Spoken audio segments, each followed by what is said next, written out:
Demandez ce qui vous a marqué dans l'actualité de la semaine. La déliquescence, la pauvreté des gens. Tous les capitalistes libre-échangistes, libre-marchandises le disent maintenant, il faut contrôler le marché.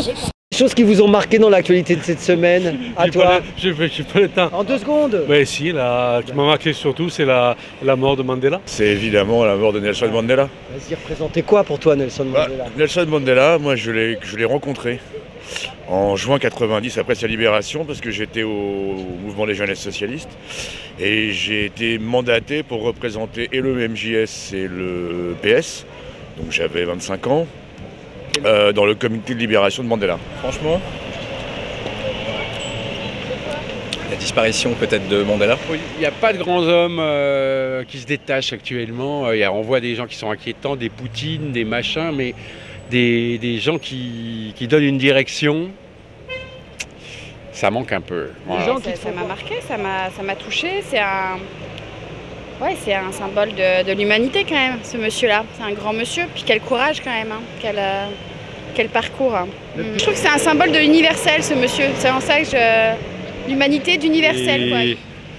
Je sais pas, quelqu'un de familier quoi. Quelqu'un de familier avec qui on a grandi. Avec qui...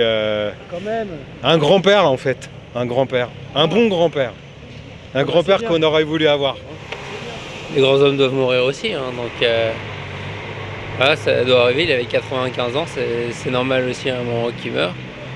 Et voilà, je suis plus ému par sa vie que par sa mort en fait. Et on a organisé le 11 février au soir une grande marche dans Paris. Enfin, non, c'est pas le 11, parce que le 11 c'était un dimanche dans ma mémoire. Donc on a dû faire ça le lundi ou le mardi, une grande marche dans Paris. On a été reçus ensuite à Matignon.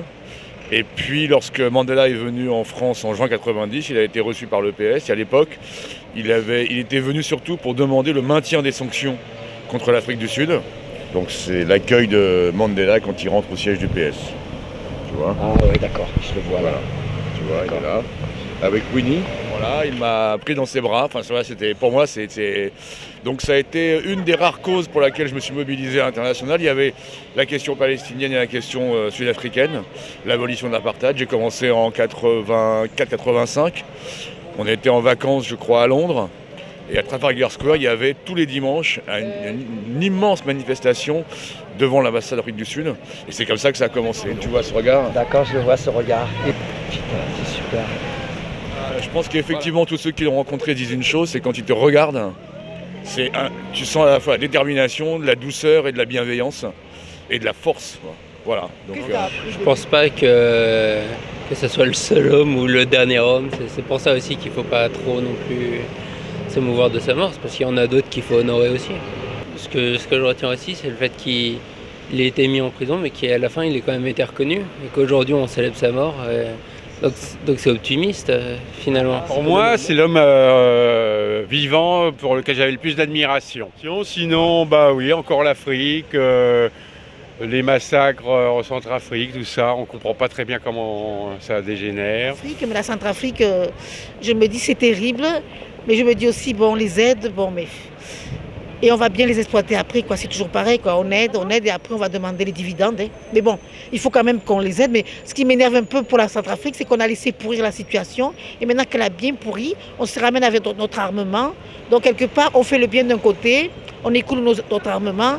Et par derrière aussi, ils passeront à la facture. Hein. Mais bon. Et puis après, ce que je retiens surtout, c'est qu'on nous bassine avec des nouvelles qui n'ont aucun intérêt. La maman qui a tué son petit, les faits divers, les trucs comme ça, alors qu'il y a des sujets politiques très importants et qui ne sont pas abordés. Voilà. Donc l'information, plus ça va, moins je la retiens. Ce qui m'a beaucoup touché, c'est que la mort de Mandela, bon, il avait un âge pour mourir, mais ce qui m'a touché beaucoup, c'est la photo. C'est quand la petite vidéo, quand on le montre, il est habillé en traditionnel, il est fier, et il va rentrer pour 27 ans de prison. Ça m'a beaucoup touché. Et ce qui m'a touché aussi, c'est quand il est avec sa femme, son premier mariage. Et ce qui m'a touché, c'est que j'ai vu cet homme, il a fait 27 ans de prison, il est sorti avec le pardon, il est sorti avec la réconciliation sur le cœur. Pour ça d'ailleurs j'étais hier à l'ambassade d'Afrique du Sud. Et c'est un exemple magnifique de paix, de joie et de fraternité. Et ça m'a